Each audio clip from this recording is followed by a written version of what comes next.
What's up, good people? Bet Online is your number one source for all your betting needs. The latest odds, lines, and matchup reports for baseball, boxing, golf, and more. Bet Online continues to be the fastest and easiest way to place your wagers, including live betting and your favorite casino and card games available to play right from your phone. Head to the website or use your mobile device to sign up today and get in on the action. Remember to use your promo code BELIEVE, BLEAV, for your 50% welcome bonus on your first deposit. Bet Online, where the game starts. What's up, family? Gerald the Bossman here. You're tuned into the Bossman Show on AM 1010, AM 1430, 1055 The King. Check The King out at 105theking.com and the Bossman Show at bossmanshow.com. Hit me up on Instagram, The Bossman Show, Twitter at Bossman Show, and Facebook, Bossman Show. It's the Bossman on your radio. Listen to the Bossman Show with your host, JR, Saturdays at 9 a.m. right here on AM 1010, The King. BS3 Network, changing the way you watch TV. Yes, BS3 Network, changing the way you watch TV, covering content and hot topics from A to Z, sports, music, society and culture, movie reviews, you name it, we have it. Check it out on bs3network.com or check us out on Roku, BS3 TV on Roku, as well as check out your favorite podcast on all podcast platforms or Spreaker.com/BS3 Network. You are now tuned to BS3 Network.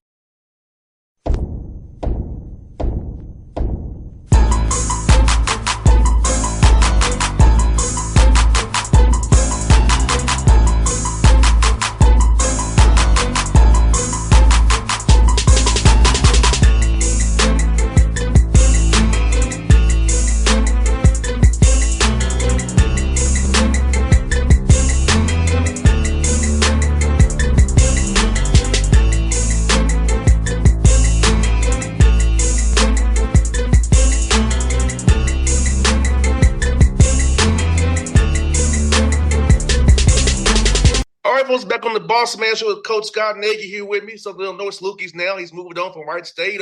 Coach, how liking Carbondale so far, Coach? It's been great. The people, have been super friendly and welcoming. And of course, I haven't coached a game yet, so we'll see how that goes. I know how it works, but it's nice to be kind of back in an area where you're kind of a big fish in a small sea. No doubt. And Coach, for you, what about when you're talking to this job, reached it out to you about this job at Southern Illinois, Carbondale here? And what about the university reached it out to you to decide for your family to move on from Wright State after 8 successful years there? Well, one, I wasn't looking for a job. They reached out to me. I was in a spot where, I was pretty comfortable. Knew how to win there. Our whole family was there, kids, grandkids, all of that. And so they reached out to me, and probably one of the biggest factors was just my AD at Wright State, Bob Grant, retired after the season, and he was honestly a big reason why it was such a good job.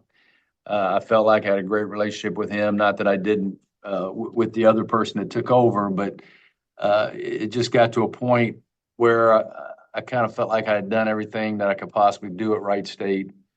And so when this opportunity came along, even though I wasn't looking, my wife and I took a look at it, and it was a hard decision for us because we're leaving our family back in Dayton. But, we just felt like it was the right time for us to go, just a new start, new energy.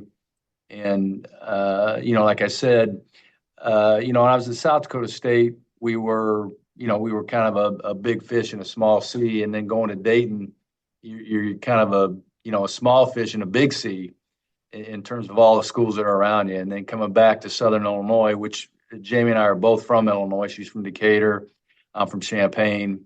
We met at the University of Illinois when I was in grad school. So Illinois has been our home for a long time. And so to come back here, we were very excited. And Coach, you said it right, Coach. At Wright State, 160, 62, 92 in 8 seasons, 8 winning seasons. So that's hard doing college basketball where every year you have a winning season in the Horizon League where you have to buy games and play and get ball and play on the road and those kind of things on conference schedule. So talk about the success you all had in the Horizon League, 8 years of winning season, which is hard to do in this business, as you know, Coach, being as long as you have, and just knowing, hey, that you left that place better than you found it. Yeah, and I think that we did, and the great part about it was my assistant Clint Sargent got the job, and they because of the way we recruit and how I think we do a pretty good job of retaining kids even in today's climate. Wright State's going to have a tremendous basketball team this year, and so I feel like we did leave it better than we found it. When we first got there, we really struggled to recruit Ohio kids, and by the time I left, almost our entire team was from Ohio. So, we feel like we made some really good inroads in and how people viewed the university and our basketball program. And Coach Nagy, for you, did you envision being in coaching this long and almost have 600 wins? So you're 577 right now. You close to 600 wins. That's something you ever dreamed about. We got the coach. You had this many wins, almost can win over 600 games. Coaching college basketball was one of the hardest businesses to stay in as long as you have. Oh, I've been very fortunate to coach a lot of good players, and my big saying is I'm a good coach when I have good players, and I'm not a good coach when I don't. And in terms of envisioning it, no, I think it's hard to have a feel for what you can do. When I took the head job at South Dakota State, I was 28, and that was obviously very early. To be a head coach. And so I was just happy to have the opportunity. My biggest fear was screwing that up and having no place to go up from there. And, I think God has been very gracious to me and, allowed me to coach this long as a head coach. To have, not been fired as a head coach is unusual, having coached this long. Because I've just in my own family, my dad and so many of my friends, that have had to deal with that. And so, and the other thing is just not bouncing around a lot either. Having only, coached 29 years and having only been at 2 schools, I think is good. Now we're starting our third. No doubt. And Coach, the Valley is one of the toughest major conferences in America. And as you start to watch film on your opponents, kind of look at this later Atlanta League, how excited are you to be a part of a league that has such rich history, such great schools, such great competition, and just the quality of basketball is one of a kind? Yeah, it's great. And Southern Illinois has the most Valley championships of any school in the Valley, and obviously some schools have come in and some have left, but Southern Illinois has been a big part of it for such a long time and has just rich tradition. We want to be able to bring that back. It's a lot different league than the Horizon. Horizon is probably more of an offensive league, and I would say this league is more of a defensive, grinded out league. And so it'll be interesting, to see what we do, how it fits in to what the league looks like. And we'll probably play a little differently than most teams in terms of the pace of play, those kind of things. But we know we're going to have to be great defensively just to even compete. And Coach, for you, with being in the Valley, how do you approach scheduling now, not having to be bought so much, and then that you can buy some now, non-conference wise, or mixing those MTEs as well, trying to get quality home and homes now, being at schools such as Southern Illinois, knowing that the tradition you all have and the great home court advantage you all have. Yeah, the scheduling is not a lot different. I mean, even when we were at Wright State and South Dakota State, we really struggled to schedule, even to get bought. We had a hard time getting bought. Because obviously those teams, if they're going to pay you that much money, they want to be able to win. And we won enough of those games where it made it very difficult for us to get bought. We did the same thing at Wright State. But I would say of all the things we do, that scheduling may be the most difficult thing we do because of the success we've had. And, at this level, we don't get to play as many home games as the high majors do. We can't buy as many games as they do. And so you've got to find home and homes. And it's hard to find those because you're going to end up playing other really good teams as well because nobody else wants to play those games. And so It really is not a lot different than what we did at South Dakota State or Wright State in terms of how difficult it is for us to get that schedule done. 100%, coach. And coach, for you now with NIL and transfer portal, how's it changed the way you vet a young man, recruit a young man to really know if he's in it for the right reason or he just wants some money to play for you? Because I know for me, I'm about the passion of the game still, not so much the money piece of it. So how does that work now, having to deal with guys even more than ever, having outside forces pushing them to ask for money when they want to come play for you rather than to do the I fit Coach Nagy style, but how much can you pay me now? Yeah. It's changed the game a lot. The game used to be a lot more relational, and now it's much more transactional in terms of what can you give me. Very few people are coming in and going, hey, what can we do for you? How it almost is like, if you're going to get a really good player, like they're doing you a favor, and I have really no interest in a young man thinking he's doing me a favor by coming here.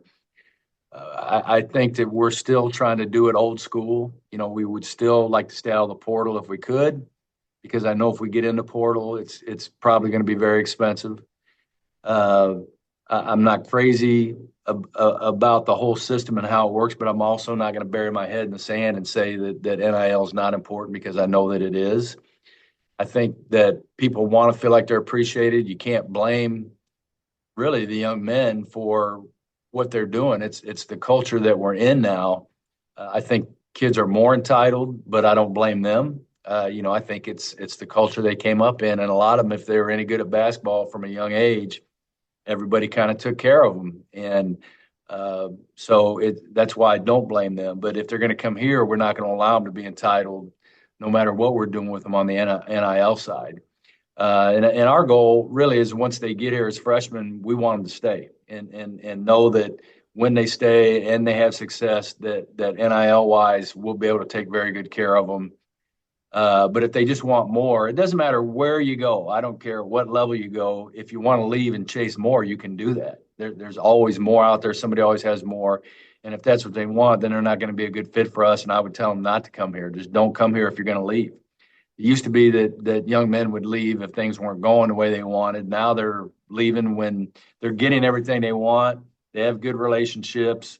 The basketball system fits them, and they go home, and you have agents contacting them and telling them they can get them this. And so there's a lot more pressure on the young men today than there used to be in terms of those kind of things. And I think it takes a young man that's very grounded, in his character and his values, to be able to say no to those kind of things when you have agents reaching out saying we can get you this, even though it's not a guarantee. I think, we're looking for guys that want more, that want relationships, that want a home, a place where they can develop roots. And when they are done playing, when they leave here, whether they continue to play or they leave here and they go on into the work world, this will always be home for them, instead of bouncing around, because the kids that bounce around have no home once they're No done. doubt. And I think that's important for them. And so I think this whole college culture that we have now, the environment, I don't think is good for the young men. I just don't. I think anytime it's just about money, no matter what it is, I don't think that's a good decision, just to make the decision based on that. But now you're dealing with guys whose brains aren't even fully developed. My wife reminds me all the time that their brains aren't fully developed till they're 25.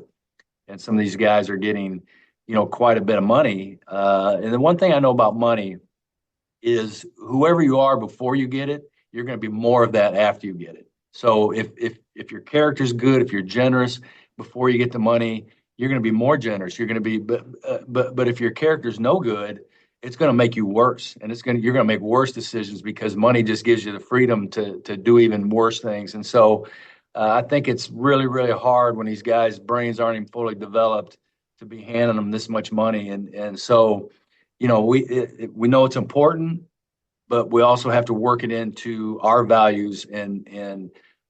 So I think it's a very delicate balancing act, for sure. And Coach Nagy, seeing your career, seeing your resume, if I'm a young man, I want to play for you because so many of your players have went to go play pro ball for many years and make money. And I feel like sometimes coaches is immediate gratification of the quick dollar, not thinking about the long-term dollar, the big picture. And these young men, like you said, their brains are fully developed yet. They don't quite see the long game that I would see. Is that playing for you, developing in your system, I can make money much more money overseas or in the NBA or wherever I want to play at because I've been trained the right way how to play basketball. Now I'm marketable as a player. Yeah. And I think what most people, what they see are, the guy that transfers up and gets paid and he's successful. Did I lose you? I'm here, Coach. Okay. Somehow my camera went off, but that's fine. And so, but what most people don't see are the 90% of the guys who end up in a worse basketball situation. And it just, they end up maybe getting paid more, but they end up in a situation basketball-wise where they're not happy. And if they would stay where they are, where they're comfortable, where they can develop, and like you say, in our system, if you're a good offensive player, you like to play for me because I give you the freedom to go and do those things as long as you'll guard and do the things that we ask you to do. But I'm a pretty free offensive guy. And so you have a chance to really develop and show what you can do offensively if you play for me. You leave us, you may put yourself in a worse basketball situation. Like you say, what most people don't look at is the long term. If I leave a school and go somewhere else, how will it impact me in my professional career? 100%, Coach. And Coach, for you, this summer, having a whole new roster for the most part, new guys you're coaching, how much did you focus on team activity versus trying to develop them as players and individually? Because I know it's tricky and you're trying to mesh a team together who's all new guys together and you're a new head coach in the situation to try to, put it in your system or versus developing them a little bit. Yeah, not only my coaching 14 guys that I've never coached before, but I also only have one coach from my previous staff. And so I have a whole new coaching staff too. And so a lot of what we did were more team activities just so that they could get an idea and have a good overview of what's expected of them, what our offense looks like, what our defense looks like. And then we came back in behind it and, are trying to do more of the individual work now. But most of the summer was spent with team activities. We're trying, like I say, kind of do it in terms of the teaching. It's the whole theory. And so we're kind of back into the part of it. We've done the whole, we're back to the part, and then we'll get to the whole again. That's one where your coach, you kind of mentioned your coaching staff is a young man on your staff I know very well, and Darian Reddick, Tennessee State. He talked about his development as a coach, going from a player that's so young, getting the coaching as he is right now, and how much a hard worker he is, how happy you are having him on your staff, and what you're looking forward to him developing as a coach underneath your tutelage. Yeah, and I didn't, when I interviewed Darian, I didn't know him at all, but was, and really I was doing. You just kind of go through, and some of the interviews you might be doing somebody a favor. But after meeting Darren, I was so impressed with him and, so excited to be able to get him on the staff. It's amazing how many players he knows, how hard he works, just how plugged in he is to not only a high school level and not just this area, but many areas, but he's also plugged into junior college and just other schools as well. He just knows a lot of people. He works hard. It's nice to have a guy that's not married, doesn't have kids, and really it's kind of his whole life. And so I've been super pleased to have him on the staff. I think he does a great job. Yeah, I'm happy because I remember him playing at Tennessee State for Coach Ford and talking to him as a player, man, seeing his growth, man. I'm happy to see him grow the way he has, man. And I'm happy he's on your staff, Coach Nagy, and I look forward to seeing you guys at hopefully Belmont or Evansville this year, man. If the schedule works out good for me when y'all release it, I hope to see you, Coach. And I'll be cheering for you guys as always. Always enjoy our chats, Coach Nagy. It's always fun to talk to you. Yeah, I appreciate it. Thank you. Thanks, Coach. You be safe, man. All right. BS3 Network, changing the way you watch TV. Yes, BS3 Network, changing the way you watch TV, covering content and hot topics from A to Z, sports, music, society and culture, movie reviews, you name it, we have it. Check it out on bs3network.com or check us out on Roku, BS3 TV on Roku, as well as check out your favorite podcast on all podcast platforms or Spreaker.com/BS3 Network. You are now tuned to BS3 Network. What's up, good people? BetOnline is your number one source for all your betting needs. The latest odds, lines, and matchup reports for baseball, boxing, golf, and more. BetOnline continues to be the fastest and easiest way to place your wagers, including live betting and your favorite casino and card games available to play right from your phone. Head to the website or use your mobile device to sign up today and get in on the action. Remember to use your promo code BELIEVE, BLEAV, for your 50% welcome bonus on your first deposit. Bet online where the game starts. What's up, family? Gerald the Bossman here. You're tuned into the Bossman Show on AM 1010, AM 1430, 1055 The King.